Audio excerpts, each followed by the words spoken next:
Good afternoon and welcome to this session on promoting CTE. I am Allison Dees and I am the CTE Director for Carteret County Public Schools. And it is my pleasure with my colleagues to talk to you today about promoting CTE.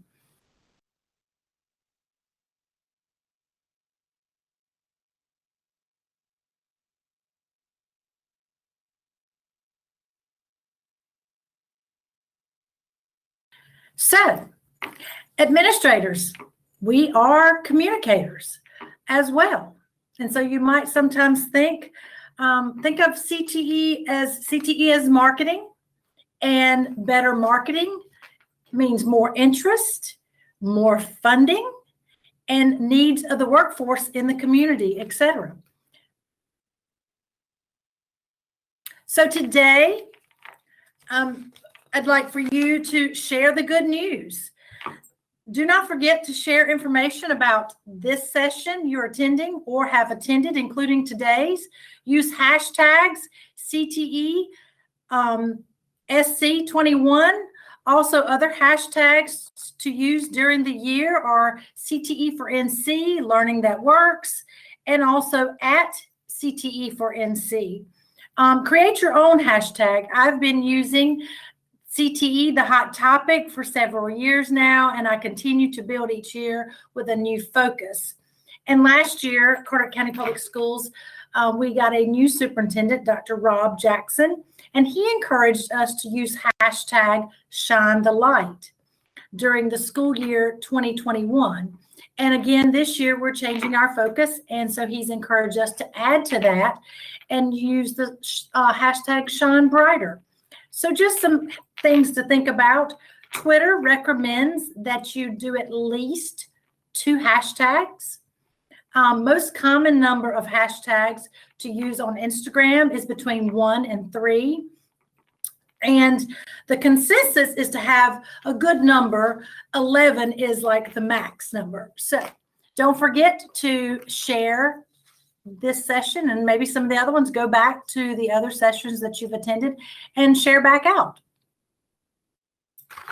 So I asked the question, how do you share the CTE story in your district? Someone has to tell the story of CTE and let them know that it's alive and well. And so my social media presence started with my desire to tell the CTE story. I knew that someone had to tell it, and it might as well be me. That way I knew that they were getting the right information. You see all the time people constantly say, well, I wish they had that shop class. I would see that on Facebook all the time. And I'd want so badly to say they do. So I knew I needed to start tell the story. So think about, how do you share your CTE story in your district? And this is just something I found, that 96% of students with internet access are using at least one social media network. I'm sure most of you have children or have had children in your household. Mine are young adults, and they use social media. And of course, I also know that there's some research behind the fact that the millennial mothers, they use Facebook as their way to keep up with their children's schools and even parenting techniques. That was interesting. So today's lesson is on Facebook, Twitter, and Instagram. And we've talked about this and had this at many sessions. So in true fashion of social media is a quick and down and dirty, that's what today's is going to be about. From the data I collected, it seems that Facebook is more for parents. Twitter is my professional platform, and then Instagram is for students. But I have noticed here lately that we're having a lot more parents following us on Instagram as well. So from this session, you will have a better understanding of social media and how it can grow CTE communication with stakeholders, come away with tools to grab the attention of your stakeholders, and plan ahead for CTE promotion during the year. So here is just an example of important information that parents need to know. And on the left, you're going to notice that it's just the information. And this is actually one of our schools in our district. But on the left is just that information. But on the right, you take that same information and you make it, it grabs the attention of the parents. And so it doesn't look so daunting when you look at it just being the words. It's still the same information. It's just the way it's presented. And it's presented in a way to grab attention. So, and I'm sure many of you already use these tools, but here are some tools that I use in our district to help me with different promotion throughout the year. This is Canva for educators, and if you don't know, it is free for all K-12 educators, librarians, and the students. And so that you can use Canva. We also use it to promote our emails. You know, last year, the pandemic caused us to have to figure out a new way to communicate with students sometimes, especially in career development. And so we started using Canva to make our information sessions about different CCP courses or programs or whatever. We started using Canva to help us create these images so that when we pushed it out to students, it grabbed their attention, kind of like looking back at that sample I showed you from one of the elementary schools where they changed it around to make it more appealing. So if you have not, Canva is an app. It's also, you can use it on your computer. I typically do it from my computer because I need to drive what I'm trying to design with my mouse. But you can do it on the fly, so you can download the app. So Canva is one of the resources that we use a lot to showcase different information. You can make it for Instagram, Facebook. You can also have it do animation. It has got all kinds of things. You can even use it for presentations. Another trick in my tool bag is typorama. And this is an app as well. And typorama lets you create amazing visuals by transforming your text and photos into beautiful typographic designs. By just a few taps, you instantly get your text beautifully laid out on a background of your choice. And this would normally take hours if I was trying to use Photoshop or some type of other similar photo editor. So that's one that I typically use when I'm on the fly. Like I'm in a building and I took a picture and I want to make it stand out. And so I use this more of the app. So another tool for you to use. Then this one came to me. This is Hootsuite. And I cannot take credit. My superintendent, Dr. Rob Jackson, he introduced me to Hootsuite last year because I used to wonder, how does that man have time to do all that he does and then have social media on all platforms, Twitter, Instagram, Facebook? Well, because he was using Hootsuite. So Hootsuite is a social media management platform that covers almost every aspect of social media manager's role. With just one platform, users are able to do the simple stuff with some cool content and schedule posts. And Hootsuite always also allows multiple social media at one place. And so this was me last week. I posted out about getting ready for summer conference. And so this is those images you're seeing are my actual Hootsuite where I did my image. A lot of times I've also learned that I do my image in PowerPoint and then I can save it as an image and I use that. But I love Hootsuite as it allows me to plan out social media campaigns. For example, during CDC week, and I do I plan out spotlights for each one of the CDCs, and I plan them out and go ahead and schedule them. That way I don't forget to post, and I know each CDC will get their equal spotlight. In the years past, I had a lot of trouble trying to make sure I remembered to spotlight the teachers during CTE month or the CDC week, and I'd forget, and then the next day I'd have to catch up real quick.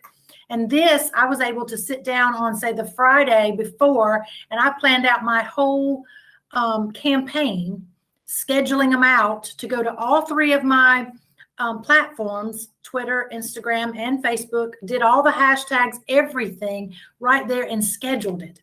Now, I use the free version that allows me to have 3 accounts, which is basically all I have anyway. So, and it's 1 user, but you can, there are paid platforms. If you had multiple people presenting or multiple people taking part of your social media campaigns. And so you could have, you know, multiple platforms or multiple users, but you can do a paid version. But I do the free version and it works fine. You can only post 15 at a time, but typically for me, I'm planning out something for Hootsuite. And I don't typically use it on my phone that much. I have found I really prefer to use it on my laptop. So, 2 places at one time. I hear people say all the time, how do you manage to post about activities in a CTE classroom? I mean, I can't be everywhere all the time. So I have gotten really, I started out just asking the few teachers that I had, but every year I come back and have this same conversation at our opening meeting for CTE teachers. And I ask them to please take pictures of activities. So this is the Carteret County process for us, and it works right now. So I ask teachers to take pictures of activities that are going on in their classrooms. I ask them to also send them to me with a blurb describing the activity, and then I do the rest. Now I've been trying to build them to build their own professional platform so that I could just start sharing their activities, but I still find they like to just take a picture and send it to me. And I've got some who I get pictures daily. I've got some I never get pictures. I remind them, but this is our process. Now it's much easier for them to text it to me because I'm on the go and I can take my phone and I can copy and paste it. And I usually have to tweak their verbiage to make it sound appealing, or they'll call them my kids, but I do tweak what they send me because I sometimes have no idea what activity they're doing. I can't tell from the pictures. But so this is how I am in 2 places at one time. I might be in a conference in Greensboro and you'll see me posting about an activity at West Carteret High School, but that's how we do it. I just ask them to be involved in that. And we have talked a lot about social media presence in my districts over time, because I want them to understand we have to tell the story. It is all about telling the CTE story and letting parents and even students know about the activities that we have going on and what a CTE classroom looks like. And so this is just what works for me. Now, of course, I'm sure my colleagues are going to tell you how they promote their programs in their county, but for me, that's what works for me right now. So keep me posted, tag me, let me see what you've got going on. Maybe you can share some of your ideas. I'm sure there are other platforms and other activities that I could be doing, so please share with me as well. So I'm going to turn it over to my next group.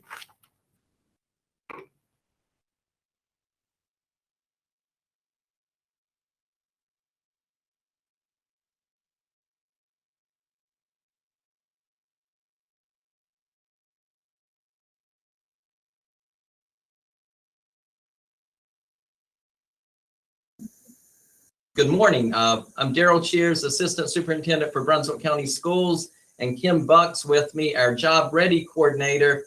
And we're going to tell our story through the use of our CTE newsletter.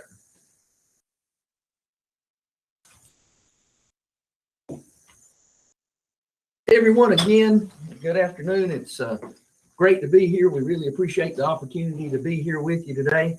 And I want to begin our session by asking you guys a question. I want to know, do you guys currently create or distribute a CTE newsletter in your district? If you do in the chat, would you just answer for me, yes or no, please? Again, this is just some information that I was wanting to gather for me personally. But if you would do that, I would greatly appreciate it. So let's take a look at our first slide here. A well-designed CTE newsletter can be an outstanding marketing and promotion tool for the programs in your district. We're going to spend our time today taking a look at the 5 W's of a successful newsletter, which will include, as listed here, the who, the what, the when, the where, and the why. We'll be focusing today more on the content of the newsletter and not so much on the mechanics, since there are so many different ways to design a newsletter, and there's so many different technical tools that are available to help put it together. So let's take a quick look at each one of these questions that we hope to answer for you guys today. The first is, who is responsible for making it all happen? And as you can see in this first bullet, it is very important to assign someone the responsibility of developing and distributing the newsletter. If you want it to be successful and be meaningful, someone has to have that responsibility. It will not happen by chance. Again, it's very important that someone be designated and be given that responsibility. In our district, it's the Career Ready Coordinator, which happens to be me. I have that responsibility of making sure that it is designed and distributed. I also am responsible for setting all the deadlines for materials to be submitted. And I also make sure that that information about those deadlines are shared with all of our CTE teachers and staff. And I do that in many, many different ways.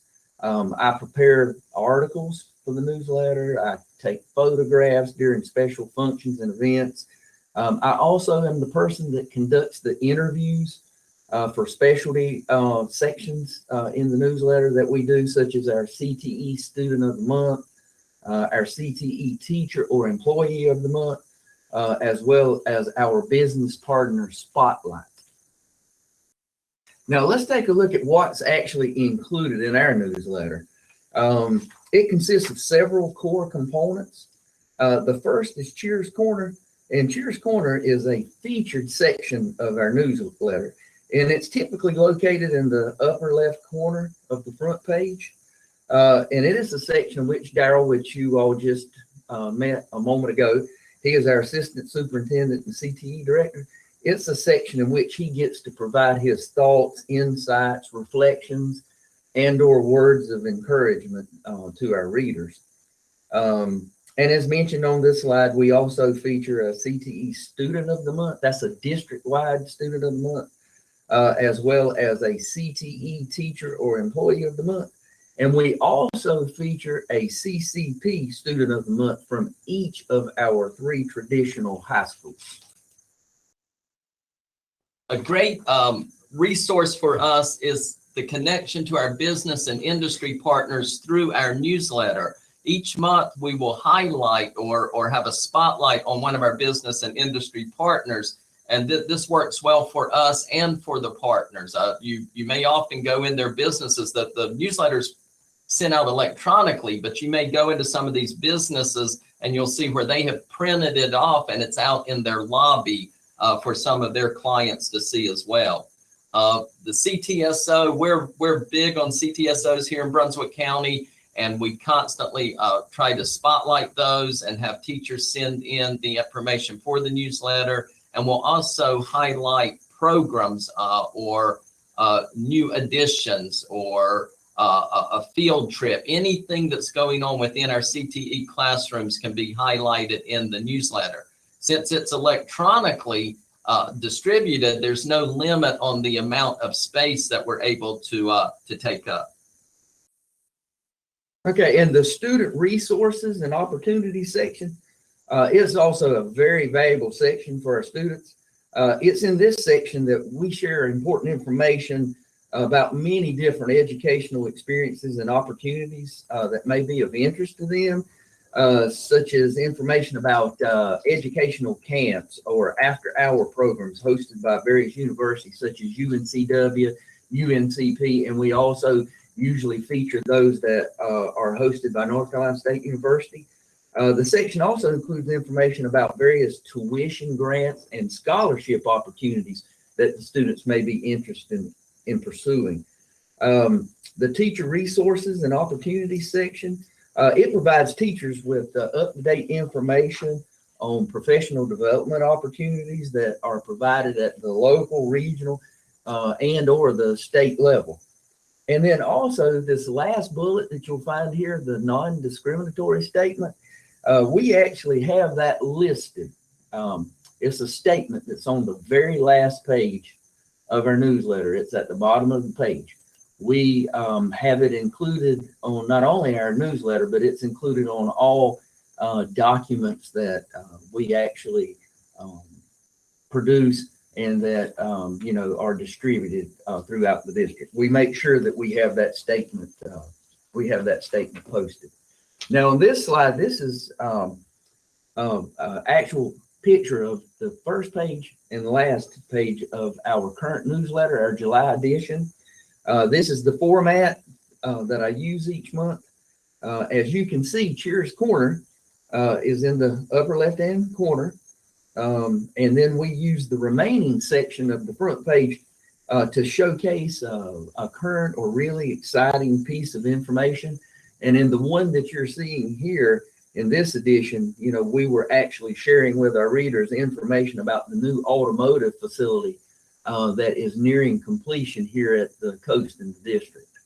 And then if you take a look at the last page, anyway, I always try to include articles about career events and work-based learning throughout the entire body of the newsletter. But on the last page, I always like to promote or show something career-related.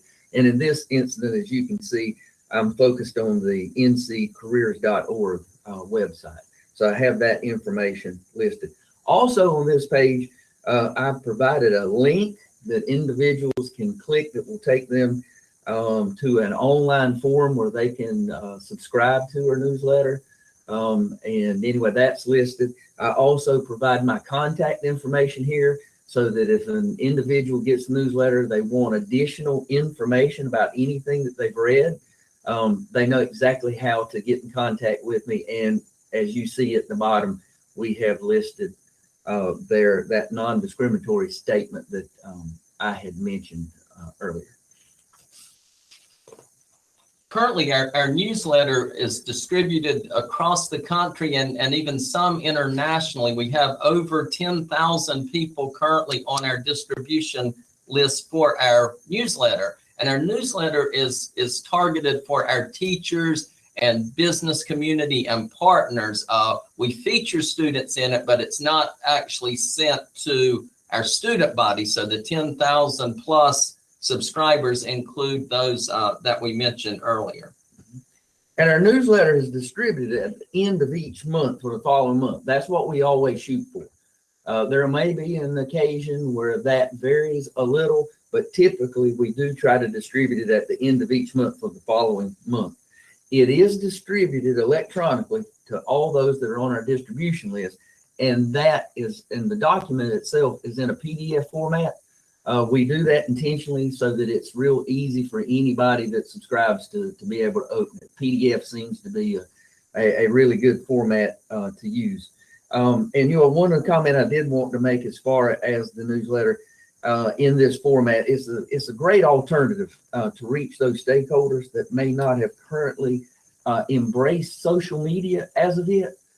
We do utilize the social media options here, like Allison had pointed out earlier, but we find that the newsletter is really a great tool for reaching a lot of those stakeholders that like more of a traditional type format. Okay, next slide. Where does one go to join the distribution list? I mentioned earlier when we were reviewing a previous slide that on the last page of the newsletter, I have a link that you can click. That actual link will take you to this hyperlink that you see here. If any of you would like to subscribe to our newsletter, please feel free to click that link, and also has posted this in the chat. where you all can actually click it now and subscribe to a newsletter if you'd like. If you do this, I'll be sure to get you added, and I'll go ahead and send out to you guys our current version, our July edition. And I'll also send you our June edition as well. I usually do that whenever I get a new request. I'll send the current one and the previous month, so you'll get an idea of how all of this looks in a consistent package. So anyway, if you are interested in subscribing, please feel free to click that hyperlink. We would love to add you to our distribution list. So why is this a valuable tool for Brunswick County Schools? Our newsletter really strengthens our partnerships with our business, our industry partners, and our Board of Education. Our Board of Education in Brunswick County is very supportive of what's going on in career and technical education. And they're able to review the newsletter each month and get a visual of what's going on in addition to conversations we're having with them. A good example, we're opening in a brand new automotive facility, and we had a automotive dealer in the county next to us contact us because someone had shared our newsletter with them. They weren't even on our distribution list. And we're working out the details now of them donating a vehicle to our program because of someone sharing our newsletter with them. And then, of course, we've got them on board as well. But our local chambers, they receive our newsletter, our teacher and staff, parents and students. Now, with the student piece, if a student's featured in there, we do ask their teachers to actually give them a hard copy of that. So that they can share it with their parents or grandparents or family members as well.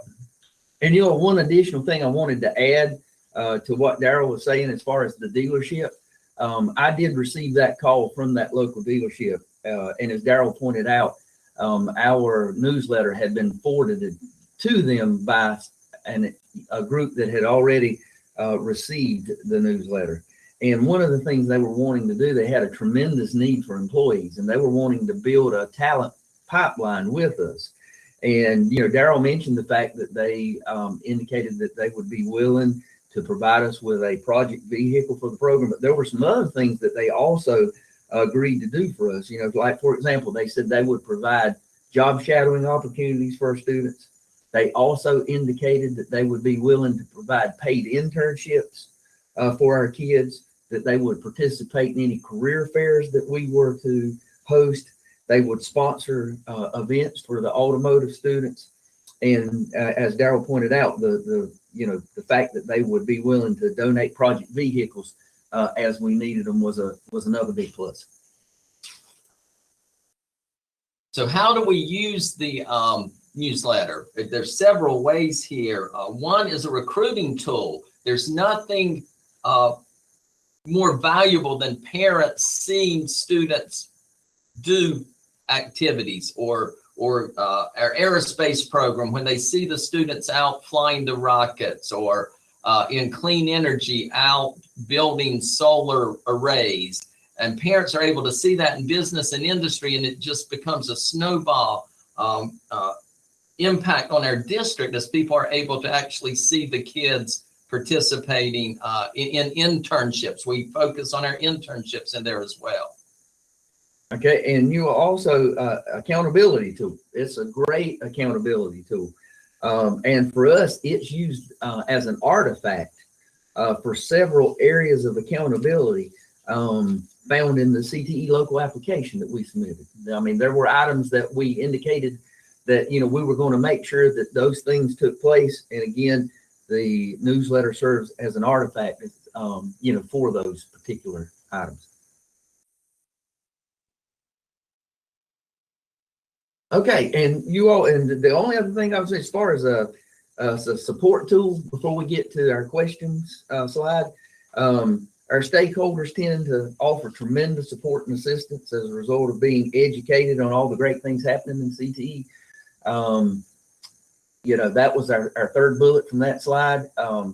And we could spend a great deal of time just citing examples of support that we've actually received from our stakeholders as a result of them staying so informed of the things that are going on here in CTE in our district. It's been a tremendous positive for us. If you've never considered implementing a newsletter, I would highly recommend it.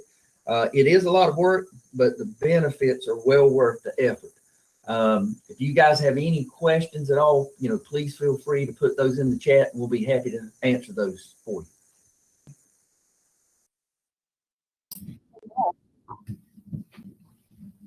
Daryl and Ken, there was one question. What software do you use to create your newsletter? Well, there's a lot of tools out there. I've toyed with a lot of the different ones, but believe it or not, right now I'm just simply using Adobe Acrobat to create it.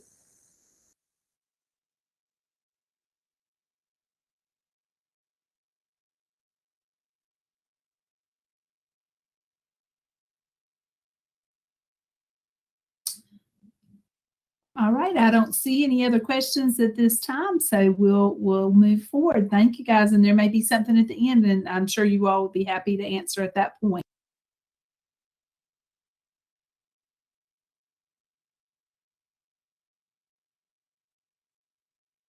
Good afternoon, everyone. I am Ashley Campbell. I am the Assistant Director in Charlotte-Mecklenburg Schools, and so I wanted to share with you all our website. So our website is discovercte.com, and we decided to launch a website in 2018 because we just had a connection to our district website.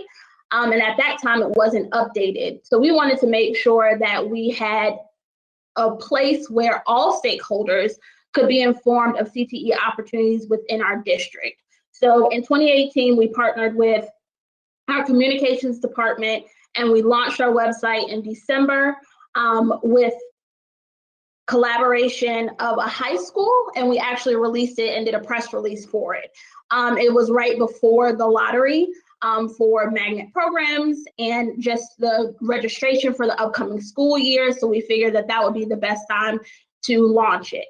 So I want to talk to you a bit about startup costs, maintenance, and what we do as far as our yearly reviews. So startup items included videos on every single page for our pathways, as well as graphics, and a lot of other behind the scenes pieces to build a website. So that was estimated at about $40,000. And then our maintenance costs every year is with the company to make sure we can update it throughout the year, and we can do any quick changes we may need to do, and any other changes we might need to do to videos because something has changed with one of our pathways. And that's about $9,000 a year.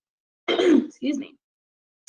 For yearly reviews, we normally meet with all of our high schools and middle schools right before December of every year in order to understand what new programming we may add on or what may be changed. And so we have to make sure that it's also updated on the website to ensure that all changes are reflective of the new programming for the upcoming school year.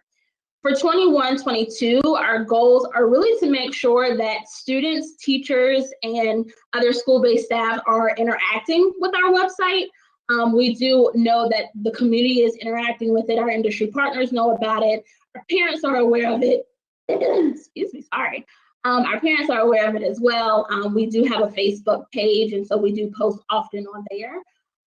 But another goal is to also monitor the traffic numbers and understand where they're accessing our website from. So I took a couple of screenshots, and I believe that the website is in the chat as well, so you can take a peek along with it as I'm going through. But our homepage, we wanted to make sure that it was reflective of like a warm and inviting place for individuals to come to, and it really popped. And so at the same time we were building our website, our district was also rebranding with new colors, and so that is reflective of our new district colors in reference to our website as well. And so basically the top is our buttons, and they're linked to those pages up there. We also, on the right-hand side, as you can see over here, we have a pull-out for all of our pathways. And so we have a variety of pathways within our district, and those are quick links to those pathway pages. You can also do a search by pathway and a search by school. You can use that here, or you can click on Find Your Pathway. It also gives a blurb on what CTE is, gives an introductory video of one of our amazing teachers and students talking about a pathway. And then a little further down, which you could probably see because hopefully you're scrolling through it right now, is there is a junior achievement quiz, because we wanted to honor the relationship we have with junior achievement. So they can do a career quiz there. There's a list of our industry partners as well as blog posts at the bottom. So I will click and talk about that a little further later. So for Find Your Pathway, if you were to click on that orange tile up top, or if you were to click on one of those orange tiles on the very front page, it will populate you to this page where you can search for a pathway by school. So if you were to choose this drop down right here and search by schools, you can search by high school, middle, early colleges, middle colleges. And the early and middle colleges sections, they take you to a different tab to explain both programs. But if you were to click on the high school, what would happen is it would populate down below, and it would let you know which pathways could be found at that high school.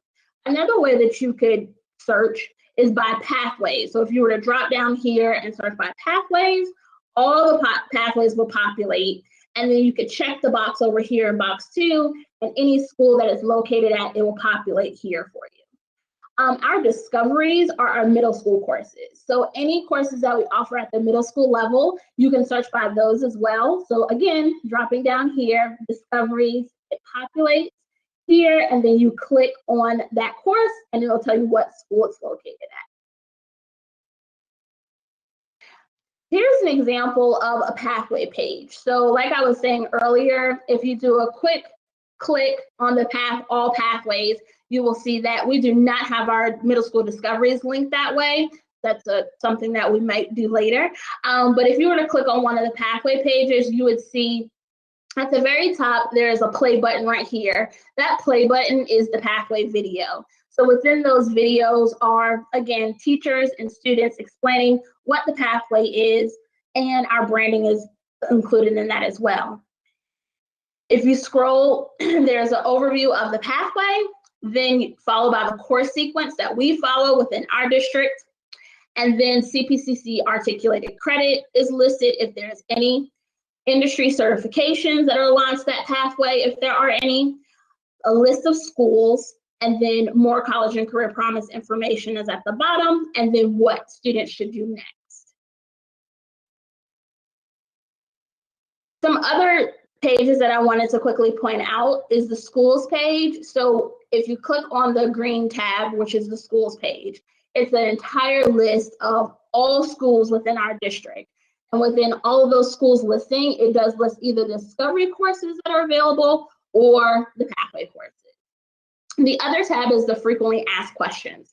We know time and time again that we get questions from our community around CTE, so we wanted to make sure we encompass one location where basically questions could be answered. So within the frequently asked questions tab, there is a it's a question, and then you click it and it populates an answer. The other tab that's on there is the College and Career Promise page, and so that is usually funneled through our department with works with our CDCs. And so there's information there as well to give everyone a brief overview of what that looks like. So I hope you had a chance to go through our website and use the link that is in the chat. Are there any questions at this time? If you want to unmute yourself, you can do so, or if you want to place them in the chat, we can take them that way as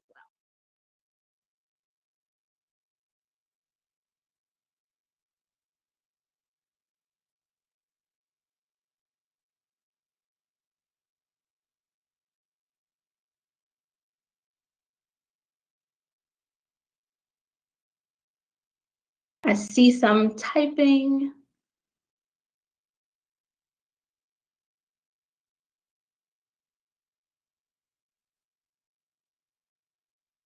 So is that Kathy? So Kathy in the chat, I saw you place what vendor did you use to create the video? So we partnered with our communications department to use a vendor. And so I will also place my email in the chat so I can get the name of that vendor that we use and I can get it to you. You're welcome. Sharon, I'm not sure if that question is for us or anyone else, but we currently do, well, we do actually have a Twitter, but that is not one of our focuses right now. It is one of our goals for this upcoming school year, to make sure we maintain that as well as Instagram. So we started out with Facebook. We're moving into Instagram and Twitter.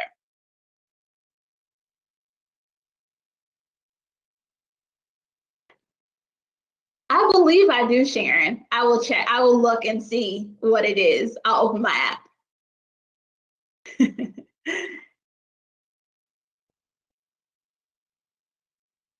All right. Thank you, Henry. Henry from all of our on our team is putting some links in the chat as well for our district. So if there aren't any further questions, I wanted to reference you to the left-hand side of your screen to please remember to fill out the session survey. We appreciate your time, and my colleagues, you did an amazing job with sharing some opportunities. I was over here writing notes as you all were presenting as well. Thank you all so much. We hope that you enjoyed the rest of the conference.